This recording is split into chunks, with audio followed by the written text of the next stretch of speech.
Hey guys, welcome back.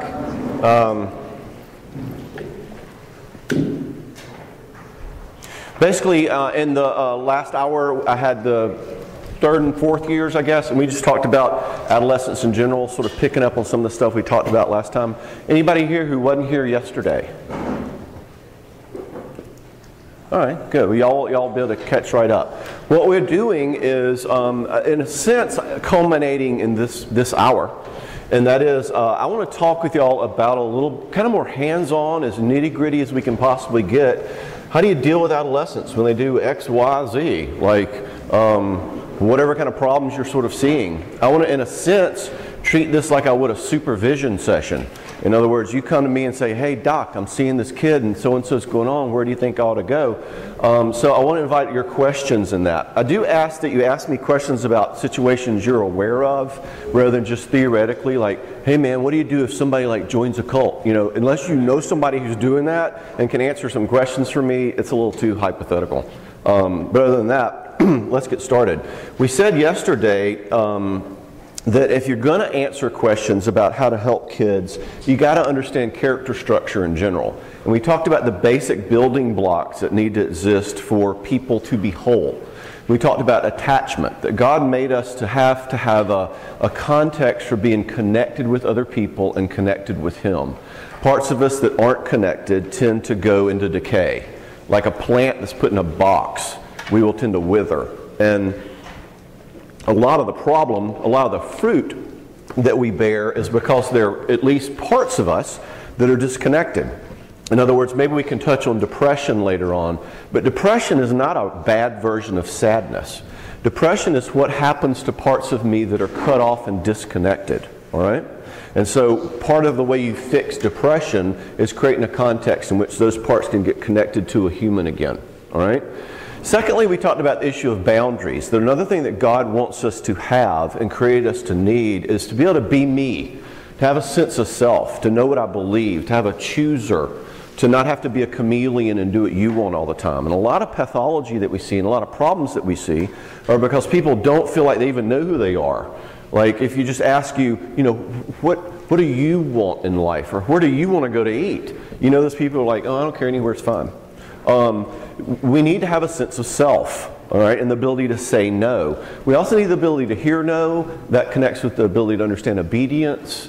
But if we don't have that, we'll produce fruit. Again, our theme yesterday was the stuff that brings people in to see you, or that kids bring up when you're talking, is fruit. And basic principle of the universe and principle of Scripture, the fruit ain't the problem. The fruit is the fruit of an inside problem. The inside is what the problem is. So we keep talking about these inside issues. Attachment, boundaries. Another one we talked about is the whole issue of making sense of badness and goodness. Since the world is very fallen, we tend to live a lot of our lives in protest against how fallen we are, how fallen you are, how fallen the world is. The pain in life hooks us and creates all sorts of symptoms. Perfectionism, tons connected to that. Eating disorders have a big issue with that whole good, bad, right, wrong, perfectionistic issue. So we have to have the ability to sort of metabolize the yuck in life, or disappointments in myself, or to be able to be humble and look at my fallenness without going to shame. Thirdly, we talked about making sense of the ability to have authority in my life, to be an adult in the adult world. Can I stand up and be proactive? Or am I someone who's passive, who sort of life happens to me? I see so many people who say things like, you know, I tried going to that church, but I went 14 times and no one ever spoke to me.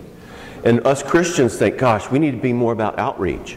I kind of want to say to that person, well, you got a mouth? You know, you can speak to other people, you know.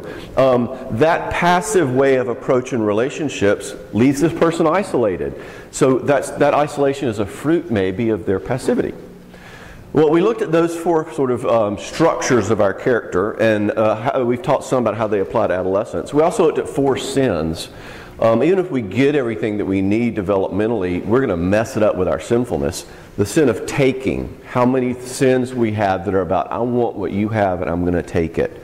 Sins of control, I'm going to manipulate you or try to get what I want. Sins of judging, I'm going to stand over you as better than you. And sins of self-sufficiency or passivity, I don't need anything. And by the way, I'm just going to sit back and make you wait on me. All right? That's our big grid and sort of the undergirding of everything I want to be talking about in terms of how you help adolescents.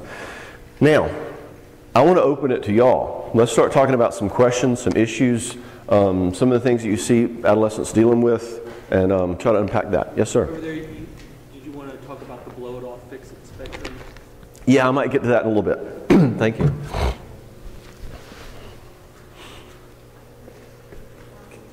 Yes? Connected to a young lady who's grown up in the church, has chosen a homosexual lifestyle, and has for a long time been involved with cutting. And most of the middle-aged women I know in her world, we just feel helpless. We have no idea what to do with cutting in particular, how to approach it. And she's fairly outright. She wants to tell you that this is what she's choosing. She's fairly manipulative, but she isn't hiding it, or you don't have to pull it out of her. She wants to meet at your house and mom and hurry up. She's angry and wants you to know. Help. Okay. She's how old is this young person? 19 or 20. 19, 20. And what was the first part you said? A homosexual lifestyle? Mm-hmm. Okay. She is engaged in that? Mm-hmm. All right. 20-year-old. Some homosexual lifestyle. Also, more prominently, what you're asking about is that she's gotten into cutting, right? Let me ask you some questions about her. You say that she's very forthright talking about it. What does that sound like? What does she say to you? She wants you to know that she prefers females. She wants you to know that she's been cutting. Mm-hmm. So there's like an aggressiveness to it. She's like wants to tell you this. Absolutely. Okay. She wants to hurt you with it. All right. She wants you to hurt with her hurt. She wants you to hurt with her hurt. Now, one of the things I want you to think about when you're working with people is the way that they're talking to you, what it feels like to be with them is as important as information as what they are telling you. That's why I'm asking her, how is she talking to you? I find it interesting, not only does she have a homosexual lifestyle and is cutting, but she wants to make it very clear to you that she does. And she's going to tell you all about it. Now, that's very different from a situation where you're having to pull it out of her. Just notice that we're detectives here. You don't know what that means exactly yet, but we're going to stay on the trail. All right. So what do you know about her history? She was raised by an alcoholic mother, a disengaged father, and she doesn't feel connected to him, although they both are still very involved in her life. Mm-hmm. Trying. Send her to counseling, would pay for anything, fix her car, are trying, Mm-hmm. but are disconnected. Okay. That have made every effort to be a part of a local church. They've tried as much as I've ever seen anybody try, and it just stay broken. Okay. In what context are you seeing her, or is some? She's been sort to of spending one-on-ones with her? She's been to counselors? Yes, and they've disengaged, like just in the realities of life. One moved away, like she gets attached to somebody and starts talking, Mm-hmm. and that one leaves. Mm-hmm. She moves, goes to college, and that person decides not to do counseling anymore. Mm-hmm. So she continues to attach and try, and they leave her. Mm-hmm. So then she comes back to you. She was actually raised in our church, so she comes back to us. Okay, they've all left again. It's still gross. Help me. You keep saying God is out there, and I keep proving everything in my world from the time I was born has proved how much He hates me and how awful life is. Why do you people say there's a God? How can you say that? Look at my life. Okay. Are y'all able to hear any of this? Okay. She's in this church. She has a history of alcoholic mom, disconnected dad. She's actually tried some therapists before. By the way, that's something I want to talk to y'all about. Is we're talking about some of the gnarlier issues, and we're getting into something like cutting. Hello, y'all's is the only profession I know of that is not taught to refer. Okay? In other words, I would be very, very much about finding good biblical therapists in your area to help you with the gnarlier issues. I mean, I had a kid in my office last week who all of a sudden I realized this kid has a thought disorder. He starts doing ideas of reference. I heard the guy on the radio and they were talking about me. All right? I'm pretty good, but I ain't that good, That's over my head. I'm thinking, I need to get this guy to a psychiatrist and get him on meds right away. So one of the things I want y'all to think about, rather than me preparing y'all to deal with, the worst case scenarios of pathology, I want y'all to also have a sense of, looking for the priority of getting them with someone who is a professional in these contexts. I want y'all to understand some of the dynamics and some of the ways I think, but do not take this as you guys ought to be handling, you know, super big addictions and, you know, eating disorders and suicide attempts and things like that. All right, so anyway, she's seen counselors, but now notice where we're getting here. The first thing we heard was the glitz. Don't get seduced by the razzle-dazzle of a symptom. Here's this kid who's got homosexual lifestyle. Whoa, they're cutting. Whoa, starts to sound scary. What are you going to do with that? Right? Don't get lost in that. That's what the symptoms will do to you. Fruit will do that to you. People at bottom line, this is why we did all of our homework yesterday. People at bottom line are these issues we talked about of connection and boundaries and making sense of shame and all that. So as she continues talking, notice what starts to come out. She says she goes to these counselors and these people are with her, and then for some reason, kind of life reasons, maybe the therapist moves away or whatever. Now for some reason, I don't know the reason, she keeps coming back to this church where y'all are at. And she's grown up in this church, but there's no real connection with her family, though her family is willing to pay for therapy and all that. Is the family willing to go to therapy with her, but she doesn't want that? Okay, she wants to be distant from them. Okay, and what she says is, I'm back here at your church, but look, all the stuff you say that's gonna be okay, isn't okay. See how it keeps going bad, all right? And she wants to like tell you about her homosexuality and tell you about her cutting. Y'all help me. What do you think's going on for her in her heart? Think like a detective. Think emotionally. Don't get lost in the symptoms. Who is this girl, and what's hurting? What does she need? Think with me. Yes, sir? I would say it's an attachment issue or something. Attachment, okay. She wants to be known. There's something she's looking for, isn't there? All right, what else? Yes? What's God proved to her that he really is with her? She is angry, but he will not show up in a big way. Super anger. Everybody get that? Did you hear that in everything she's doing? I got a homosexual lifestyle. I'm cutting myself. You're a church back here, but it doesn't come. You hear it? Everybody hear it from the story now? Okay, that's the kind of ears I want you to develop. In other words, one of the key things that counseling, that one-on-one can do, is it engages and brings out the feelings that are running our life. One of the secrets of the universe is most of the choices that we are making have some emotional root. Whether you want that to be true or not, it is. All right? Look at the stock market. We talk about the stock market as if it has anything to do with what the Fed says. The stock market is about two emotions, fear and greed.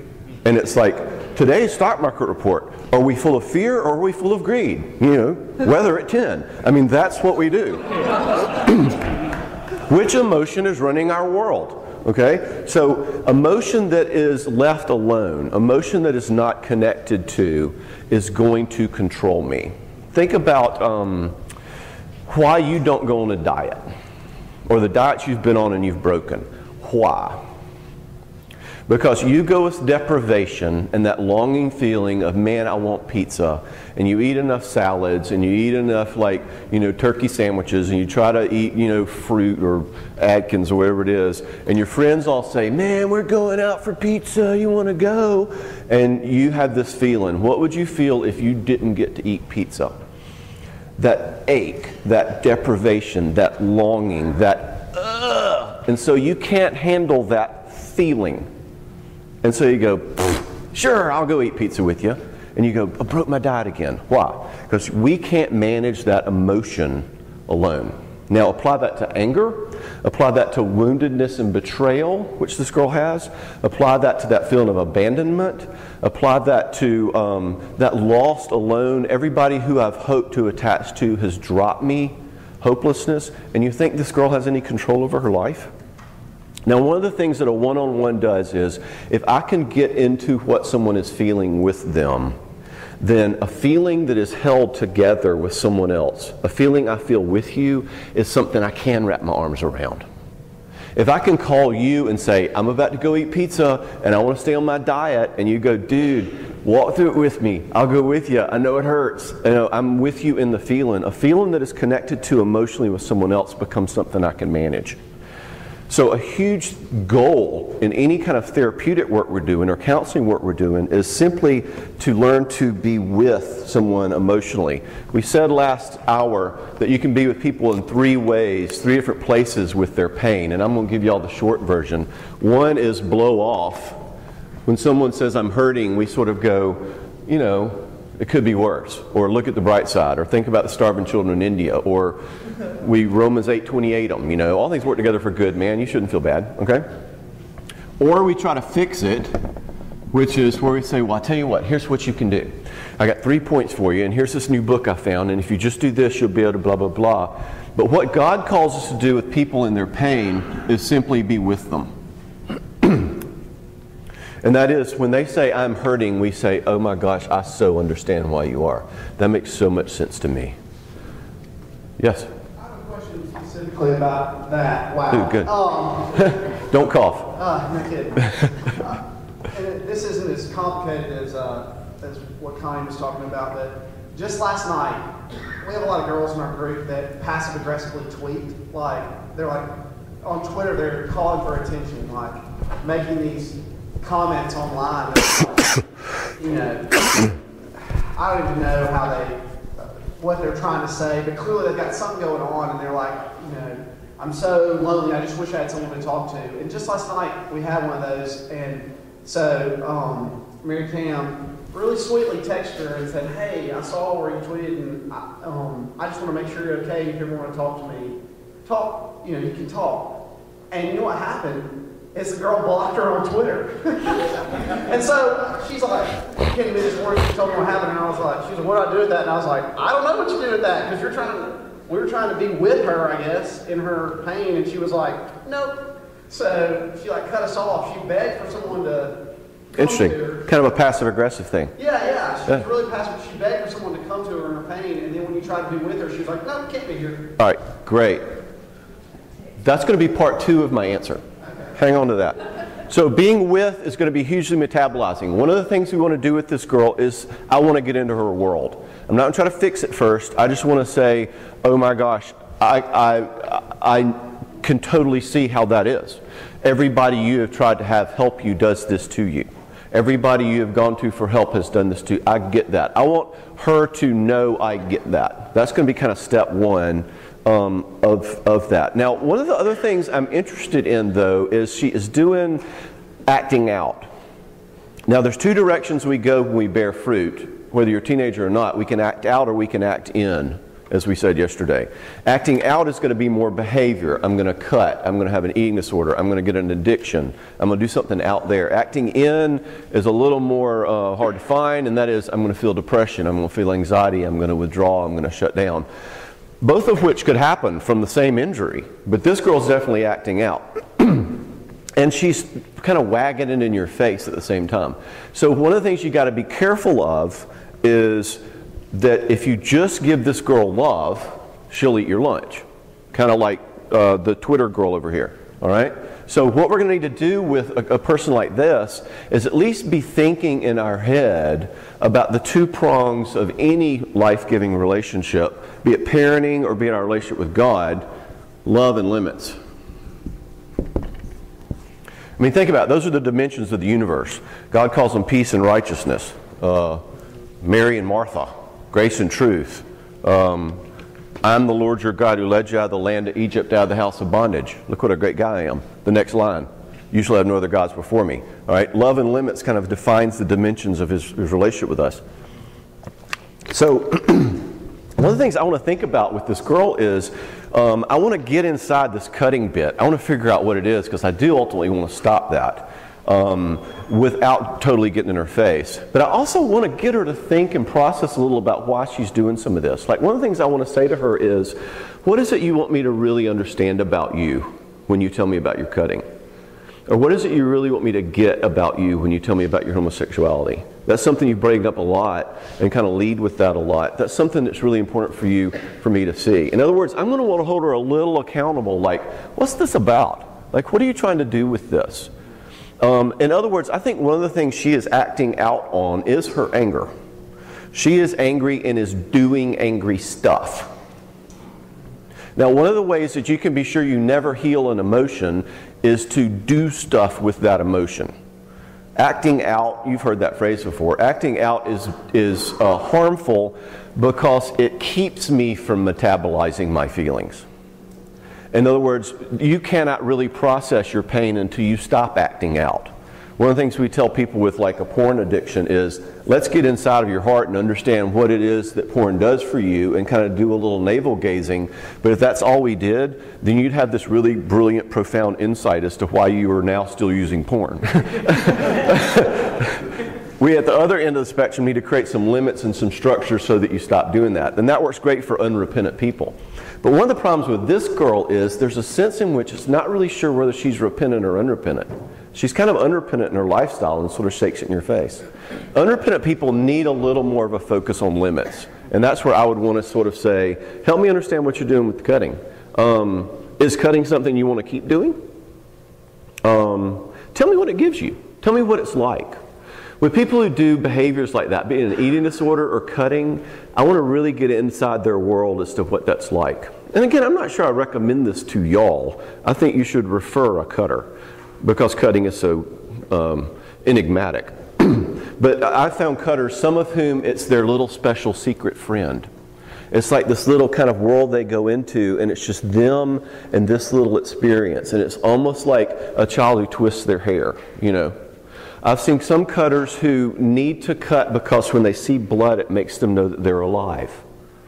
I've seen some cutters who the pain of the cut is this very tangible, circumscribed, controllable, manageable physical pain that takes my mind completely off the out of control, unlimited, unknown, lost, ultimate pain of my life that I don't know what to do with. So, if you focus on, I'm going to take away, we got to stop her from cutting, y'all. If that's what our focus is on, you're going to have problems because there's a sense in which it may be her only friend.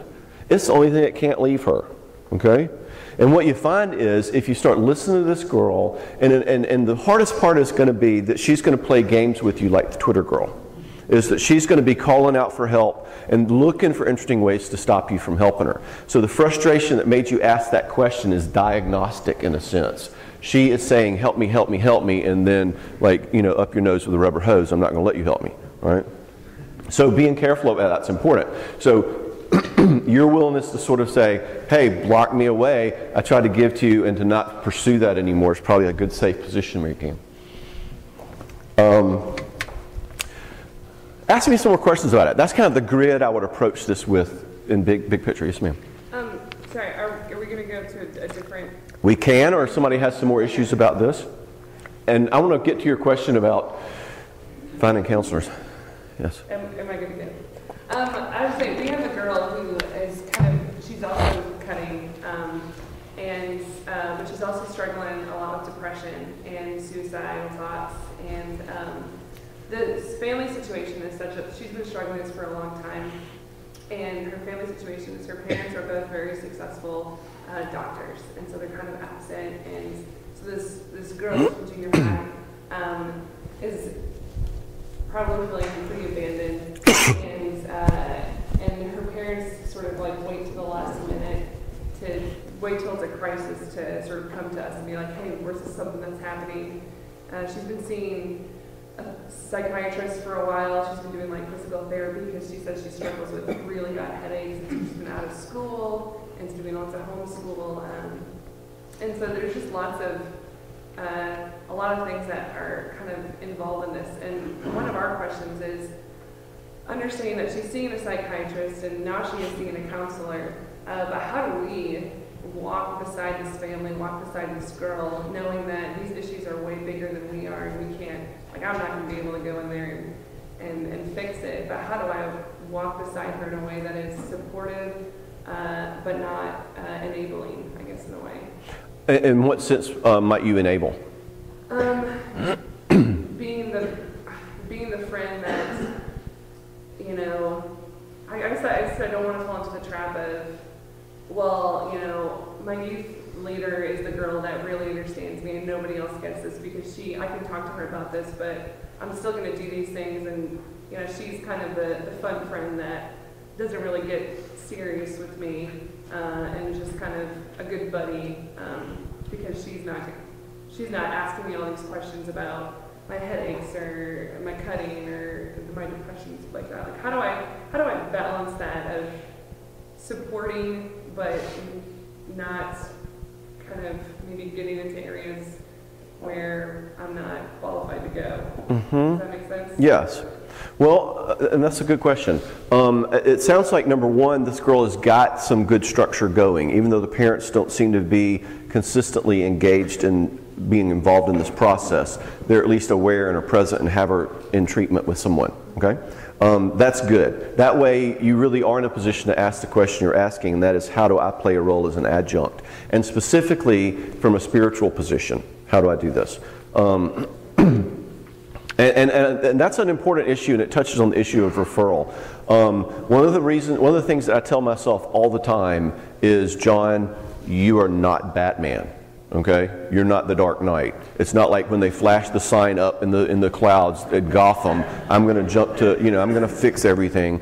Sometimes I tell myself, John, you are a consultant.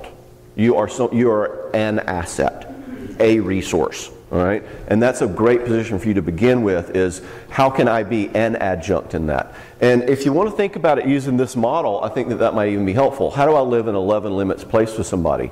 If all we do is stay in a love position that's just empathetic, oh my gosh, I can see, oh golly, yeah, then all I'm doing is sort of like coddling her. But limits that are brought in a loving way, limits are truth, limits are questions, limits are little accountability issues, like limits are even asking permission. With teenagers, I love to ask permission. In other words, I want to say to them, hey, if I see any issues going on in your life that I think might be stumbling blocks for you, do you want me to let you know what those are? You want me to just kind of like wave a hand and kind of point them out, or you want me to just keep my mouth shut? I want at least that teenager to be asked that question. Most of them will ultimately say, yeah, I want you to tell me. And that way they are choosing it. You're not bringing them, hey, here's truth you need to see. They've kind of given you permission to do that. So one of the things that I would say is, I'm kind of honored that you really still want to hang out with me and want to let me be speaking into your life. You got this counselor and you got this psychiatrist and you got all this stuff going on.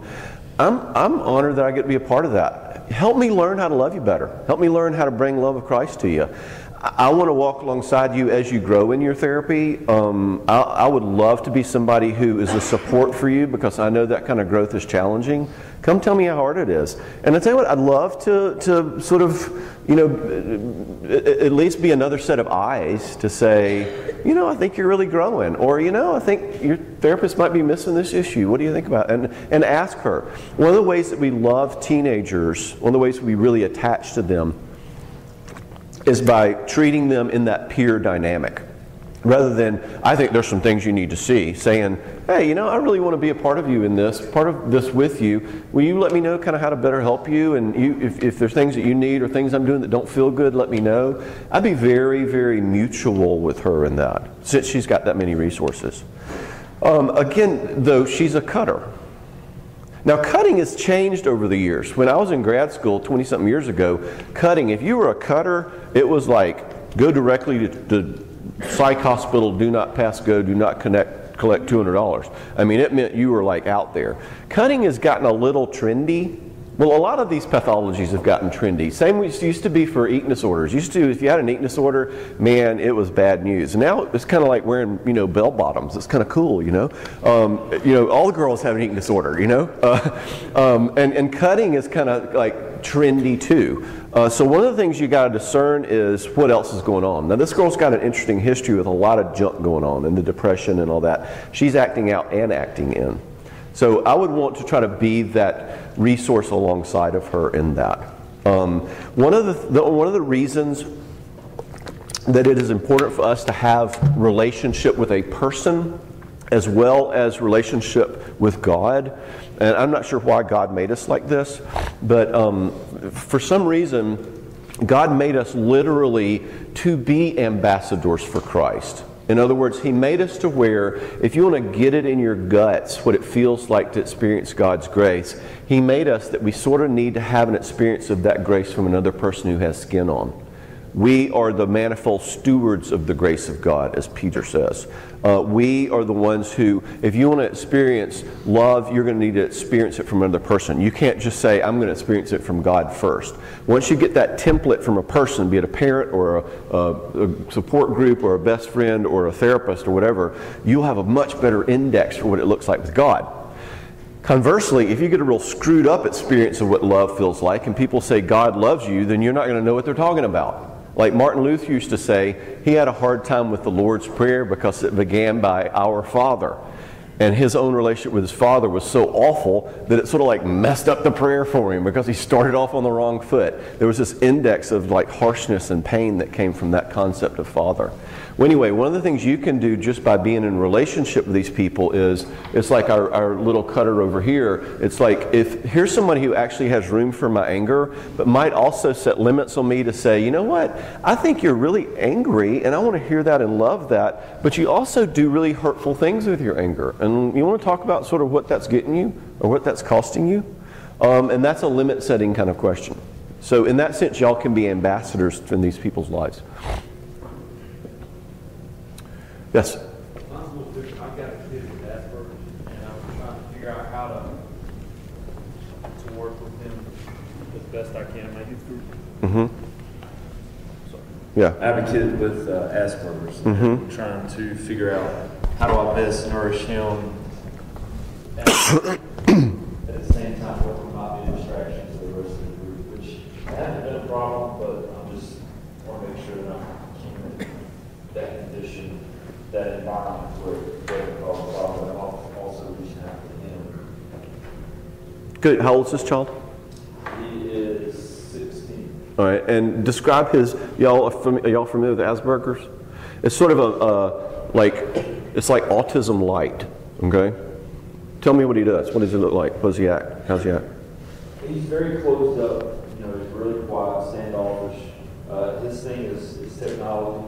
He's big in the computers, big in the movies, big in the things like that, and that's all we ever talk about. He doesn't interact well socially with the rest of the group, has problems communicating. So the way I've got him interacting in the group is I let him do my power side. Cool. And that's what he likes to do. So Brilliant. That's how he feels like he's part of the group. That's unbelievable. So, What sort of problems are you having though? Sounds like he speaks his mind without thinking. So he's very negative. such as? Thinks he doesn't understand that everybody isn't as smart as he is. And he speaks his mind without thinking of what it might, how it might affect somebody else's feelings. And so it ends up causing some problem in the youth group because he'll hurt people's feelings? Yeah.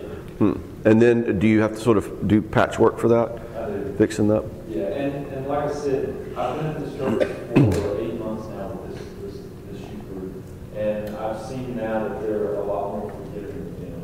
Good. And understanding the situation that it's, you know, this is who he is, and they've adapted to it. And a lot of times now, I know some of the youth are starting to just kind of let things just go over, you know, bounce off. Good. Does parents have any input as to how they want y'all to respond to him? The parents act like he has no problem. What? He's an average kid with just like everybody else. And I even went to the parents and had one-on-one with the parents and even had a meeting with the parents and just his kid. And so that's a difficult part. So essentially you've diagnosed him with Asperger's. Yeah. Good. I mean, I think. In my 12 years, I've worked with all kinds of kids. Right, yeah. I know that Asperger's. Oh, I'm not doubting your diagnosis. That's good. Yeah. Oh, that's very interesting. Okay, so you're having to sort of think about how to interact with this kid and love him and deal with his Asperger's apart from the parents' intervention. You're not Batman. In other words, you're doing a really great, beautiful job there. And actually, I would go so far as I told somebody in the last meeting we were talking about, they were saying if there's a difficult kid in your group, maybe you can like tell other kids, hey, let's look out for this kid and kind of help him. And I sort of discouraged that, saying that sort of felt like talking behind his back. But with a situation like this one with a child who actually has a disorder like that, I think that if you could pull aside people who have issues with him and say, hey, we have a chance to be ambassadors for Christ with this guy. And there's going to be some kind of out-of-the-box stuff from him, and let's try to love him as best we can. That would be a ministry opportunity for your kids, and a real kind way to approach this situation. Dealing with the parents then is the next issue, and I'm not sure where to go with that. That's really interesting that they would want to stay in such denial about that. Anyway, I like what you're doing with it. Yes, sir? Go away from Mike. Yeah.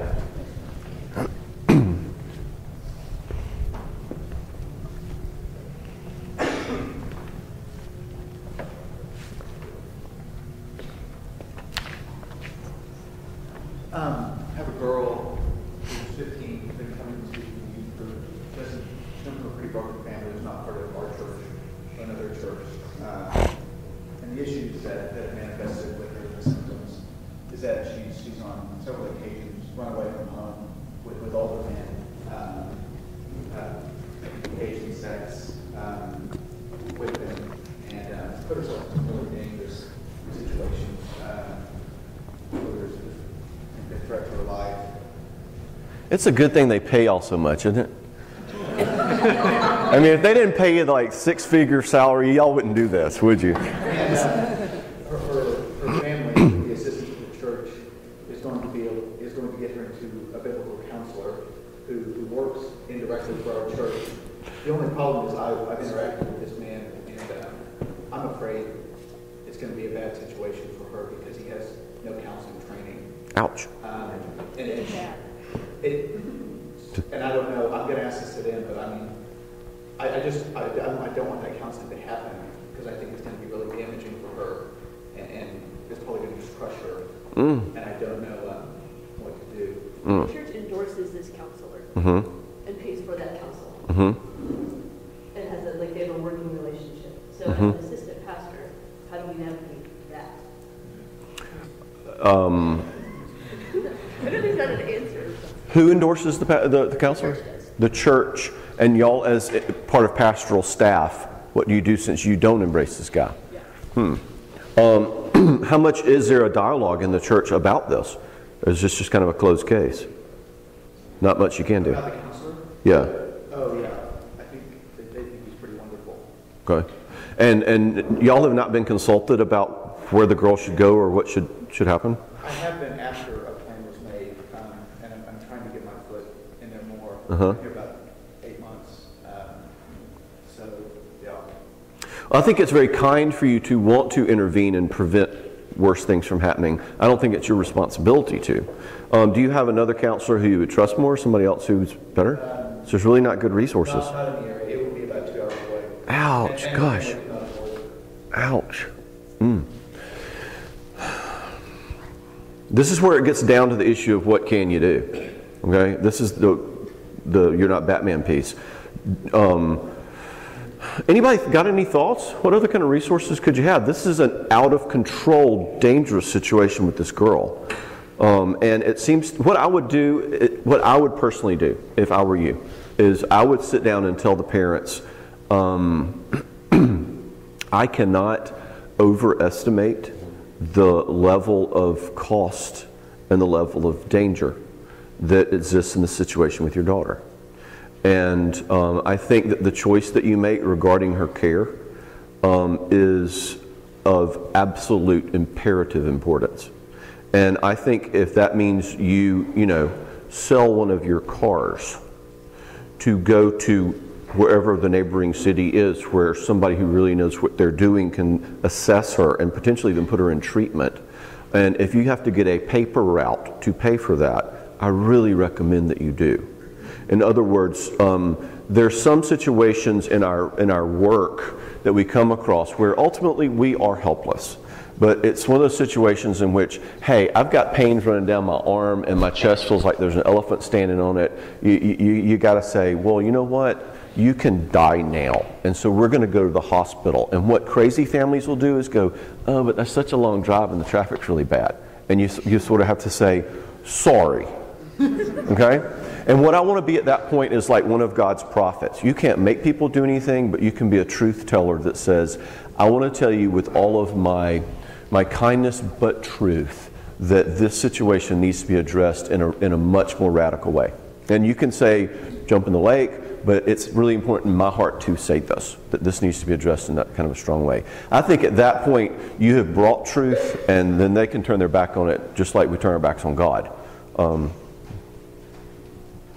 John, are you nuthetic counselor or non-nuthetic? I would say I'm non. But I guess I would say that because I'm so, they asked if I was nuthetic or not. My experience with nuthetics, and I've had some personal experience with Jay Adams, is that I have a much broader view of common grace than nuthetics tend to. As you can see, what I would hope you would see when I'm talking is, I'm talking about attachment and love and connection and abiding and belief and faith. Is he talking psychology or is he talking what God says?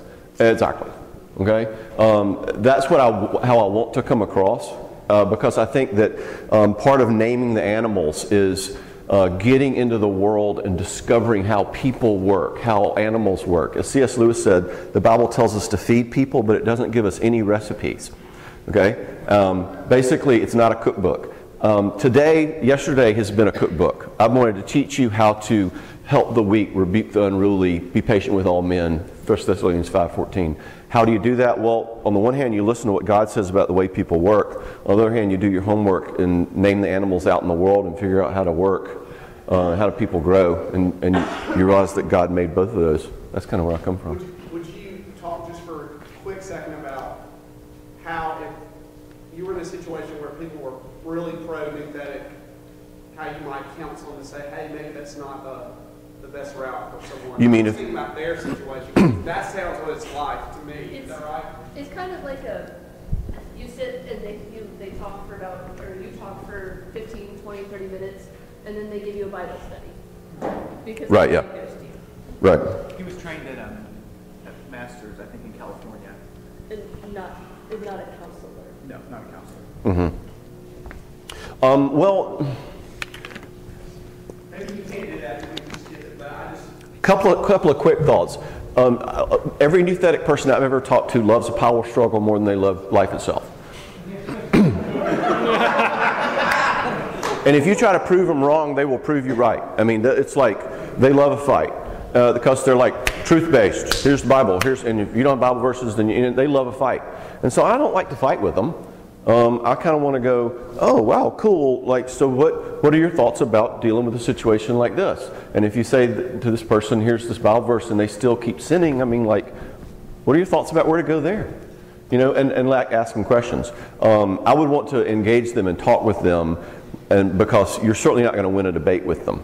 Number two, to their credit, I have found that, like secular humanists, nuthetics' philosophy is often different from their practice. In other words, I found that a seasoned, an experienced nuthetic counselor is closer to me as a therapist than I would think. Very often they develop an awareness and an understanding of how to really interact with people over time. So sometimes they're nuthetic, but they really kind of have a heart too. John? Yes? Are you saying, kind of the way your instructions done, are you saying that each individual case, whether it's cutting, same-sex attraction, whatever it is, each case is so unique that we need a dialogue about that specific case? Or are there principles that are typical that can help us in dealing with a person with cutting, a person with same-sex attraction, whatever the case may be? The principles for me, I guess given an issue like an eating disorder or same-sex attraction or porn addiction or cutting, there are some themes that are unique to those particular issues, but the bigger themes are going to be the themes we talked about yesterday. Of this person is going to have issues about connection, this person is going to have issues about boundaries, this person is going to have issues about dealing with good and bad, and those are the bottom line issues. For instance, if someone has a porn addiction, You know, we could talk about the dynamics of porn. It's like, you know, there's the sexualization issue we talked about yesterday. There's the way in which there's a sense in which a porn addiction is a drug addiction, because it basically is an experience to create the release of endorphins in my brain. And like real, like hardcore porn addicts, if they go without porn, literally feel an emotional chemical withdrawal from that endorphin rush, and that's almost part of the treatment. There are specifics to the cases like that. But when I talk to somebody who says, I struggle with porn, I want to know this person. Again, like I said yesterday, it's not what happened to this person, it's who is the person that this is happening to. And a lot of times you'll see a person who struggles with porn being very, very lonely, and there's an attachment issue. Now, I want to address that attachment issue. It's like they go to porn because it makes them feel a sense of intimacy or connection. And you'll say, like, if you did without porn, I'll ask guys, I'll say, I want you just to try it as an experiment, like you don't get porn for X amount of time, and I want you to journal it and just take notes. What's it like? I want you to tune into what you feel inside without it. And they'll start to go, oh my gosh, there's a lot of feelings going on without it. I wasn't even aware of this. I am doing this in order to not feel this deep sense of loneliness. We don't know our emotions. We don't know temptation until we really resist it, until we step back from it. So a lot of times I want to set up a situation, if someone's willing to set limits on their behavior, if for no other reason, just to see what it would be like without it. Like C.S. Lewis says, the person who sins knows less about sin than the person who resists temptation, because they don't sit through the temptation long enough. You don't know the strength of the German army by surrendering to it. You know the strength of the German army by fighting it. Okay? In the same sense, emotions have this quality of, if I face them and walk into them, I can see the power of them, and that's why I'm doing this behavior. So I guess to come back to your question, the themes, the commonalities, the principles to go to is, when someone sits down and says, I have X symptom, part of me kind of goes, yeah, whatever, now start telling me who you are. And once we find out who they are, then given that injury inside or that missing capacity, they could become an alcoholic or depressed or have panic attacks or have OCD or porn addiction or whatever. Pick a card, any card. But the issues of the heart that we talked about yesterday are what's going on. I think you have the mic. Do y'all want me to talk some more about where I was just going with the porn thing? That's important to me. Let me finish that, whether you want it or not. So, attachment. Maybe it's an attachment issue. Maybe it's a boundary issue. In other words, tons of people go to porn because it's a way of control. I can have what I want when I want it. Talk about taking, the sin of taking. I get to have what I want when I want it. I don't have to sit with any deprivation. No loss. I get to control the situation. I want to look at how much power this person feels in their lives. Tons of people who get addicted to porn are people who don't feel like they have any power. But they can have power in this world, this imaginary world. How about the issue of good and bad? A ton of people who struggle with porn are people who are burdened with tons of shame. Porn has an interesting effect with shame. It goes like this. If I do porn and sort of have this sexual fantasy experience, my shame goes away. I feel like I'm 10 feet tall, good looking, and bulletproof. This is a great experience, all right? Now, as soon as I've used, what happens to my shame? It escalates. Okay, so there's this momentary, I feel better, now it escalates. Now, porn is also interesting because it's such a shameful habit. You know, it's becoming more and more common and blah, blah, blah, but still it's not the kind of thing where you want to, you know, if you say, let's confess our sins one to another, I'd rather say, yeah, I didn't read my Bible this morning than, yeah, I, read whatever this morning. I'm not going to want to share that. It has this shame quality to where I want to hide it. Now, pop quiz, y'all, what happens to parts of me that are hidden and aren't in the light? Exactly, y'all are learning. It can learn. So think about the terrible, nasty cycle of especially sexual sins or shameful sins is the more I live in them, the more shameful they feel to me, and therefore the more I hide it, so the more it gets worse. Okay, and I live in the cycle. And that's one of the reasons it becomes an addiction, is the shame element. So if you can welcome somebody in that, and I want to say, yeah, tell me about it. Tell me about how you use, let me hear. I want them to see my face that I'm not freaking out. I still get you, welcome to the party. Now that we got you here free of shame, we can fix you. 2 reasons Christ came. Number 1, to bring us back to life and restore us to God that we can be with Him forever. Number 2, to take away the shame of our sins so now it's safe to go to the hospital. Now that Christ has died for me and paid the price of my sin and borne my shame, I can come to God and say, this is real me.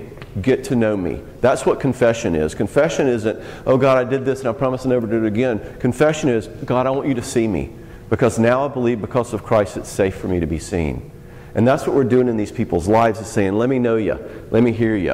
And when that porn addiction starts to be something we're talking about and we know about and I'm loving you in the midst of it, then it's a lot safer to start setting those limits, putting the blocker on, having accountability, and creating structure where this person can't use so much. And then they start to feel those awful feelings that come up, and you can love them in the feelings and be with them in those feelings, and that's where they get healed. You get it? In other words, we deal with the fruit by finding the heart and the root, setting limits on the out-of-control behavior, and then healing those feelings. Okay? Yes, sir? You talk about the shameful act of porn. Yeah. I would say even within the last 5 years, I think technology's played into this. I would love to hear your thoughts on this, because I get the sense from talking to teenagers that the shame involved that I felt, or even the talk to kids 5 years ago felt, I don't know that they necessarily feel that way. Yeah. In the same sense, because it's so mainstream now, they're talking about it. Yeah. They're Good point. The guy I talked to, there's 10 guys sitting around the school, they're watching it together, and that just didn't exist in the same sense. I guess I'm curious have you seen that, and in light of that, the shame factor's not there, how do you work with, if that's true? First of all, I guess I'm curious. Oh, I think it's very true. I kind of date myself by talking about it as a shameful thing. You're right. Now it's sort of like you're a weirdo if you're not. You know, there's the opposite shame. Right, exactly. Well, shame, I believe, unless you are a completely unrepentant person, shame has very little role in our growth. Shame tends to focus me on my own awfulness and makes me withdraw. But what we do want to create is some sense of accountability or godly sorrow or an awareness of the destructiveness of it. One of the things that teenagers are not good at is understanding that this thing feels good, but this thing could be really harmful. And that could apply to porn, or it could apply to driving 90 miles an hour down the interstate, hanging out of the sunroof, drinking whiskey and steering with my foot. You know, that's what teenagers do, okay? They don't have what we call signal anxiety. We want teenagers to have signal anxiety. Signal anxiety is that thing that's like, oh gosh, that might hurt me, okay? They don't have that. And we talked in the last session, the morning session, about how there's literal brain research, CAT scan stuff that shows there's like brain gap between a teenager's impulse and emotion to do something and their ability to do it. There's a gap where we need to put thinking, and they don't think. And there's like organically that is still developing. So one of the things that I see y'all having a real role about is talking to teens about the cost of porn. In other words, it's not a victimless crime. There's lots of consequences to it. And I think it'd be awesome to have groups with guys and just talk about this and say, you know, here's some things to think about. Number one, this is an experience that is teaching you something. Maybe you're not aware of it, but it is teaching you something.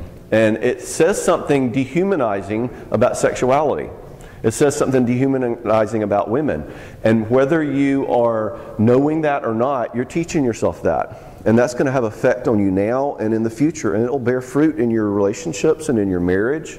Secondly, sex is a very important tool.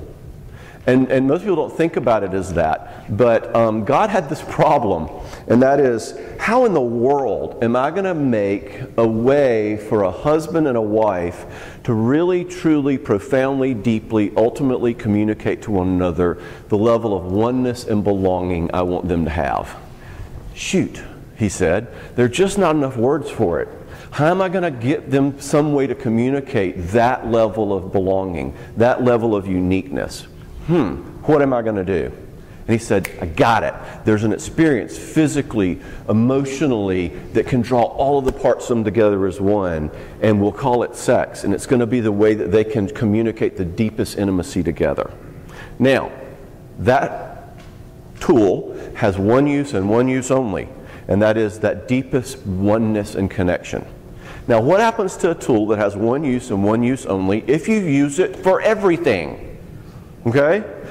The sirens that go off that tell us there's a tornado, what if those went off every 20 minutes? And here that goes again. Whoa! And then we go, there are the sirens again. Well, what happens when there's a tornado? There is no sign to let you know there's really a tornado anymore. And that's what we do when we cheapen sex like our culture has, is we turn it into a useless tool. There's no way now to say you are unique, you are my only, you are my one. I want to teach guys this kind of stuff. What else? What are some other practical consequences? One of the ways I like to talk about sin, don't get all shamey, you shouldn't do that. Talk about the practical consequences of it. There's a reason that it's sin. God says it will kill you. I love to talk to people like, well, you can do this if you want. If, dying is something you enjoy, That's what the prophets said. The prophets didn't go, I cannot believe you were doing this. The prophets are like, Yahweh gave you this, and He gave you this, and He gave you this, and if you keep doing this, I hope you like the weather in Babylon, okay? But you can do this. Keep at it. I'm not telling you no. I want to come to people in the counseling I do and talking about their sin. I want to say really frankly, here's just some of I just made those up about sex, okay? There's a million of them. I want to just say this is some of the cost that you're reaping. It's like that old story of the contractor who told his son, I'm going to let you build a house, any house you want, and it'll be your first house that you build yourself, and you can sell it. You're my son, you're my contracting son, you're going to start the business, you're going to follow up after me. And the son, and here's the money to do it. And the son says, ooh, I'm going to build this house and build it with the cheapest materials, and then I can keep the rest of the money. So the son builds this cheap house that looks good but isn't good, and says, I'm finished, Dad, let's sell it. And he goes, well, I got a surprise for you. I wanted you to build this house to be your house. And that's what God says to us. And that's what sin is. Sin is not like, I'm going to go be a bad boy. Sin is putting cheap sheetrock in when you could put Italian marble.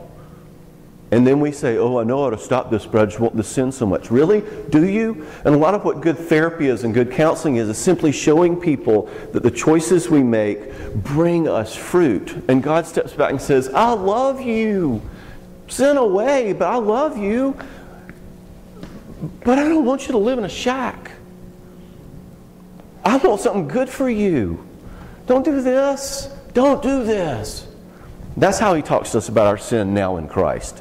Not, I'm turning from you forever. But you can be in union with me, but you won't be in communion with me because you've locked me out. I want to talk practically about sin. Yes, ma'am. How do you appropriately tell someone when you cannot handle it? You can't help them, you can't handle what they're going through, it's interfering with your stability and mental health. How do you tell them, I can't help you without making them feel like no one can help them and they're Okay. That's a good question. Her question is, how do you refer? In other words, how do you talk to someone about, I don't think I'm the best place to be your sole resource for whatever. And where'd he go? Dude's gone. Shoot, well, tell him the best part was when he left. I didn't want to just leave him hanging because he had so many other good questions. I'm going to put your question on hold just real quick. Is there any other thoughts about sexuality that you want to talk about? What else would you tell these boys who are into porn? What else does it cost them? Ability to relate to other people. The ability to what? To relate well to other people. Yes, it's a way of hiding. I would say it's still shameful too. Even as prevalent as it is, it's still, we have a small group leader, one of our small group leaders, who is so good about tagging our guys when they think that something is not shameful about it. Some of the things he says to them I couldn't say in mixed company, but that I've learned from him about how it still is very shameful to them. Okay, good. There's still, even I get depressed sometimes and think, well, it's so much worse. And kind of thankful I didn't grow up now, that I grew up when I did grow up and not in this age. He is, anyway, There's still shame there. Okay. There's still serious shame there that goes on. Good. So there's a cost to them that. I'm really watching our time. Don't forget about girls and porn. About what? Don't forget about girls and porn. Girls and porn, exactly. Do you want to talk about that? No. Okay. But like the economy's always been guys and porn, guys and porn. Right. And it's easy for us to get stuck in not looking at the girls and asking them hard questions. Good, yes. And girl porn includes something visual, but I think romance novels are girl porn. And I basically, this is one of my own inside personal jokes, I call gossip girl porn. You know, because girls love to kind of go, oh, boys are so gross doing all that porn and stuff like that. Gossip is girl porn. You know, it's that same secret sort of, you know, ooh, you see this, you look at that, exposure, you know, it's the same thing. All right, I've got to stop in a minute, so I've got some questions that are hanging out, and I'm going to answer them, and then if we have time left over, I'm going to get some more of the hands. The question about referral is a great question. Her question is this: you're working with somebody, you're in over your head, it is too much, you need to refer them. How do you do that in a way that doesn't sound like, man, you are so hopeless, I can't handle you? But I like the part you threw in that for my own sanity, I need to not see them. Good, okay? You are your instrument. Do not abuse yourself. When you feel yourself in a place that you like are dreading seeing somebody, ask why. Why do I dread seeing this person? That might be diagnostic. It might be helpful to you in understanding them, but it might also be something to talk to your own mentors about getting out of it. The way I talk to people about it is this. Again, well, think about it like this. If you come to me and you cut your finger and you say, John, I cut my finger, do you have a Band-Aid? And I have a Band-Aid, then it's a really good thing for me to give you that Band-Aid. But if you come to me and you've cut your brachial artery and it's like, you know, Monty Python, it's like spewing out everywhere, you know, the flesh wound, you know, it is not going to do you any good for me to go, well, here's the Band-Aid. I'm not going to give you a Band-Aid. I'm taking you to the ER right now. And so what I'll say to people sometimes is, I really want you to be free of this. And I would be doing you a disservice if I said, I am the most qualified person in town to help you with this. You and me can walk through this together. I really want you to think about seeing somebody who's like a Jedi. And I got a couple of names, and I'd love to talk to your parents. And man, let's quit namby-pambying around with this, kind of hoping it gets better, and let's knock it out. Let's get you free of this. I want you to see so-and-so, so-and-so, and really roll up your sleeves. And you and I can still do coffee, and you and I can still hang out if you want, but I want you to get into this kind of situation because I want to see you have that kind of freedom. In other words, I'd frame it like that. Now, back to Brad's question. How do you find these people? Gee, I've been putting off the question because I kept hoping I would come up with an answer. Yeah.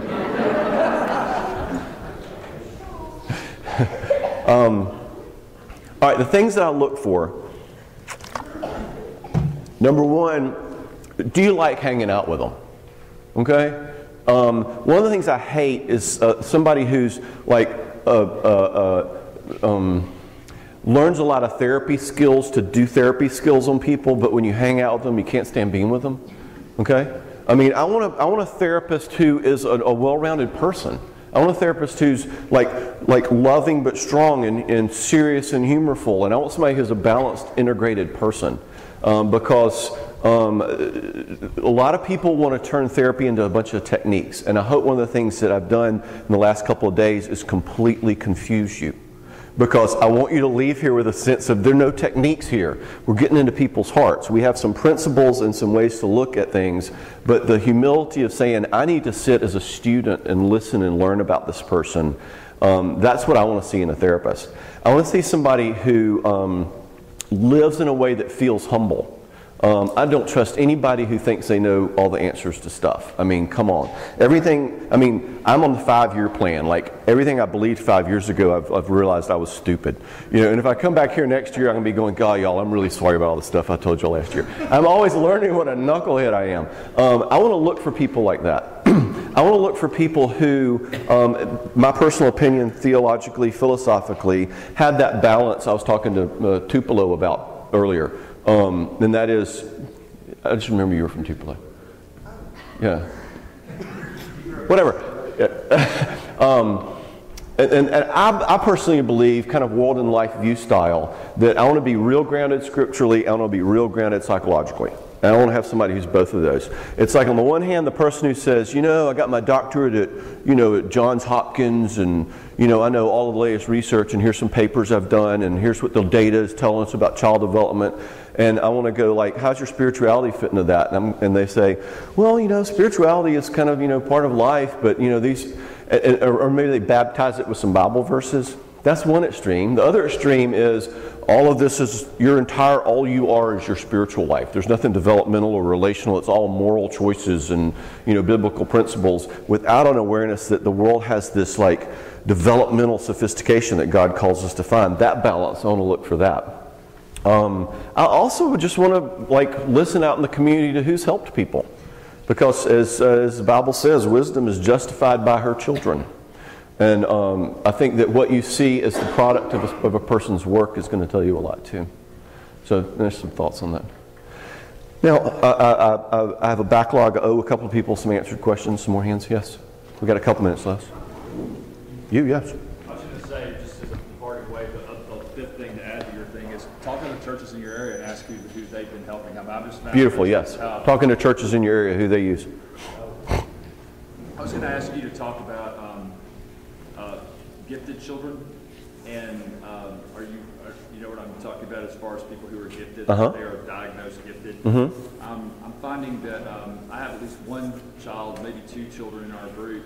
I have Asperger's, we're dealing with that. I have ADD. I'm trying to think about how to deal with gifted children because they're incredibly bright, but they're socially awkward. Trying to help them to process through the fact that as they get older, and one of the things I've been talking to this young man about is that as he gets older, he will find himself being able to relate better with people. But he is obviously that's not very helpful when you feel like all your peers. His best friend is 40 years old in our church. Is what? His best friend is 40 years old. 40 years old. Interesting. Because that's who he relates to. He relates to young kids and he relates to older people, which is sort of yes. What do. Right. So how do you help a student like that navigate the waters of other students, not really knowing how to deal with him specifically?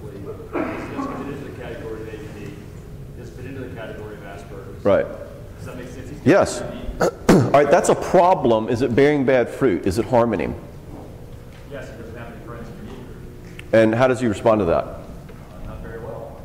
What does he do? Okay, so he spends a lot of time playing video games. He tends to wants to move into chats. He's playing with a lot of different people. Because that's What does he do with the emotion of it? There's loss, there's pain, there's rejection. Angry. Okay. Angry at the church, angry at students.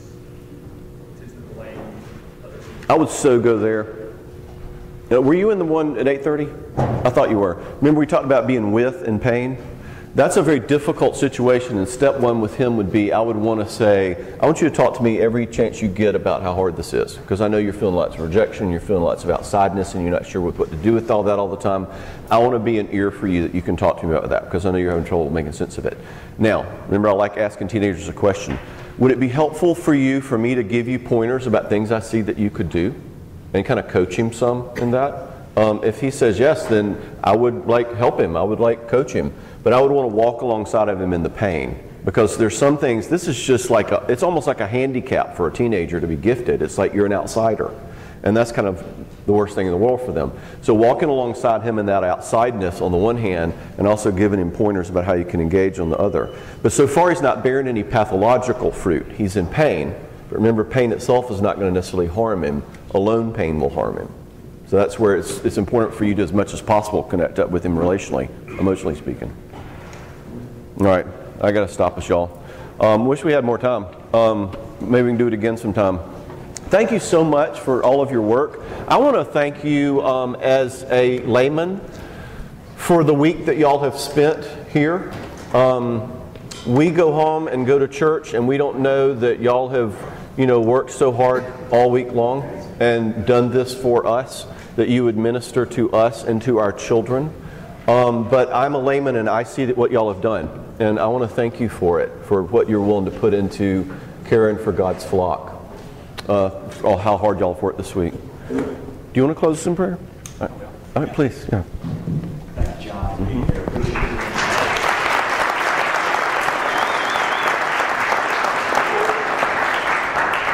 Thank you, Secretary John. Thank you guys.